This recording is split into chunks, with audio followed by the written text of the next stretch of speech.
Hey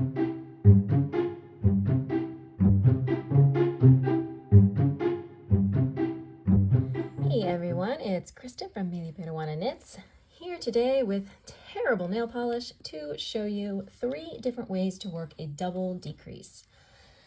So normally, or most often in knitting patterns, what you're going to see is a single decrease, meaning you're going to turn 2 stitches into 1 stitch. Occasionally, however, there is the need to decrease more than 1 stitch at a time. Most often that's going to be a double decrease where you're turning 3 stitches into 1. And so we're going to look at 3 different ways to do that. And as with the regular decrease, the knit 2 together and the slip slip knit, 2 of these decreases lean a particular way. So this one, you can see the decrease leans over toward the right. This is a right leaning decrease, and that is the knit 3 together. Pretty simple. Then this one very markedly leans to the left. This is a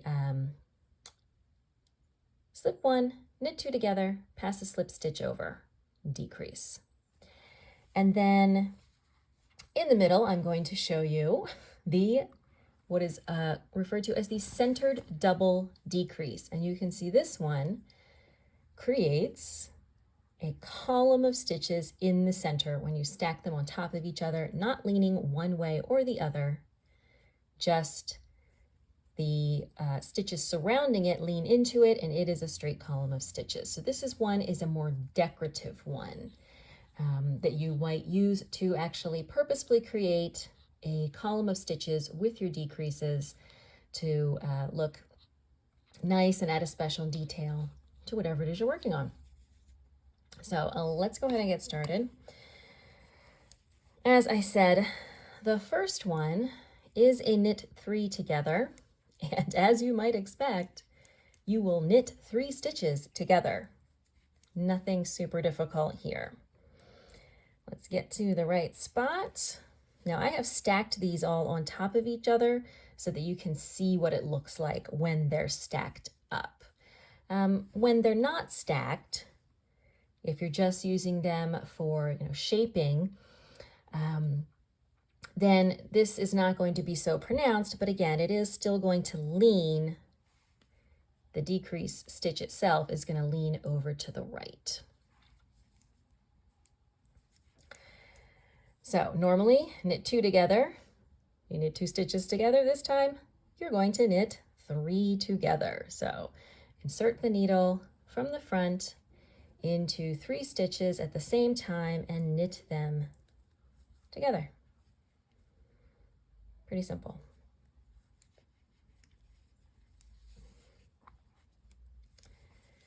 Now we're going to head over to our center double decrease.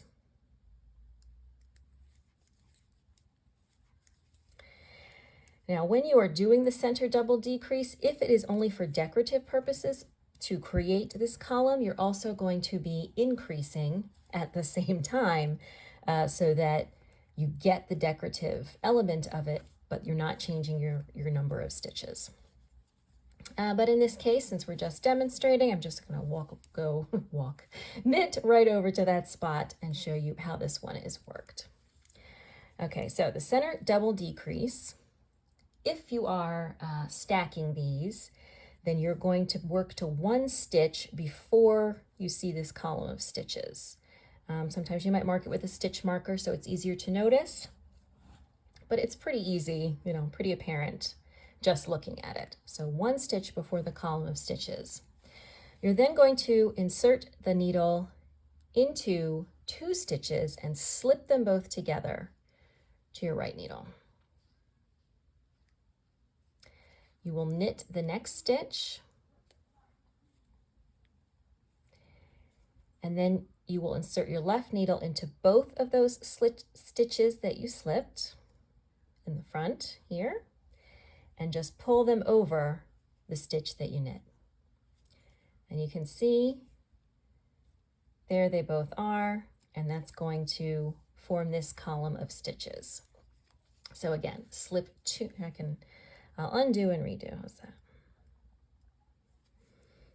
So let's rewind a little bit.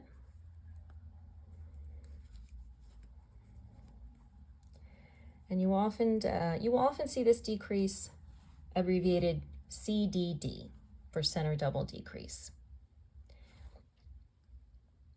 You might also see Sk2p, but more often center double decrease, CCD.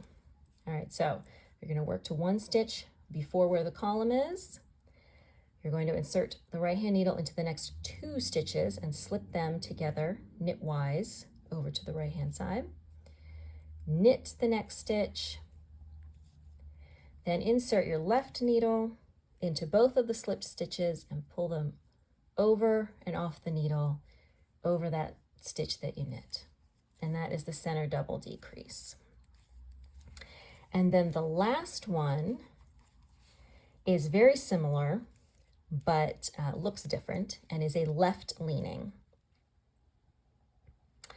And that is usually abbreviated as Sk2p, not to be confused. And this is why we usually do CDD for the center double decrease rather than S2KP, because it can get confusing. So this is Sk2p, because what you're going to do is slip 1 purlwise from left to right, knit 2 together,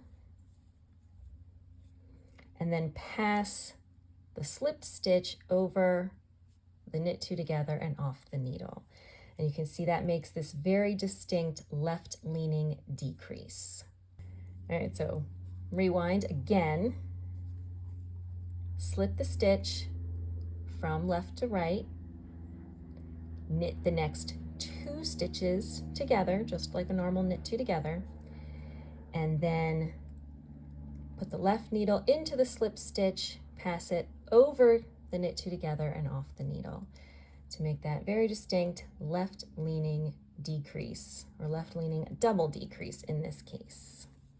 So that is it. Those are the 3 primary double decreases. So again, the knit 3 together leans to the right, and that is really simple, really self-explanatory, just like a knit 2 together, but use 3 stitches.